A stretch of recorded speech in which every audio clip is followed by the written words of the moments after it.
মোহনপুর বিধানসভার তারানগর এলাকার তারা সুন্দরী বাঁধ প্রকল্পে ওয়াটার সেট মহোৎসব উপলক্ষে আজ ভূমি পূজন অনুষ্ঠান অনুষ্ঠিত হয়। এই প্রকল্পের আনুষ্ঠানিক সূচনা করেন এলাকার বিধায়ক তথা রাজ্যের বিদ্যুৎ ও কৃষি দপ্তরের মন্ত্রী রতনলাল নাথ।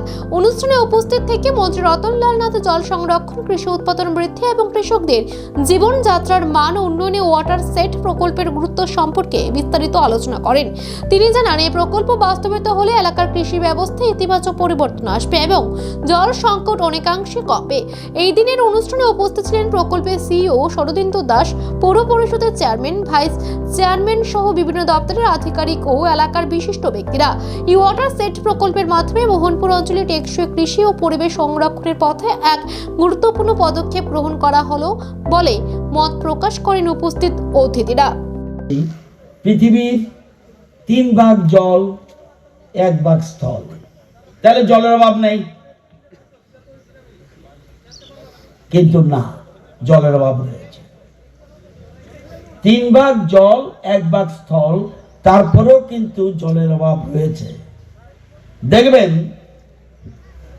এটা আমার অনুমান এবং বিশেষজ্ঞরা বলছে এই জলের জন্য তৃতীয় বিশ্বযুদ্ধ হতে পারে। তো এমন একটা বিষয় আমরা বলছি, আপনারা জানেন যেসব এলাকা,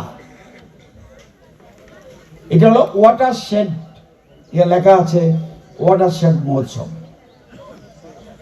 যেসব রাজ্য, এই প্রোগ্রামটা কেন, যেসব রাজ্য এবং এলাকা চাষের ক্ষেত্রে বৃষ্টির জলের উপর নির্ভরশীল,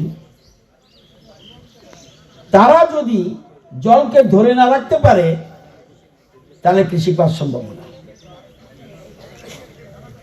আমরা একটা পরিসংখ্যানে দেখেছি যে হরিয়ানা, পাঞ্জাব, রাজস্থান,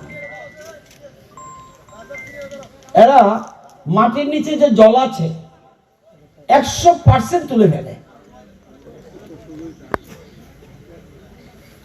এখন হরিয়ানা, পাঞ্জাব, রাজস্থান কিন্তু সংকটে পড়েছে, মাটির তলে তো জল নেই।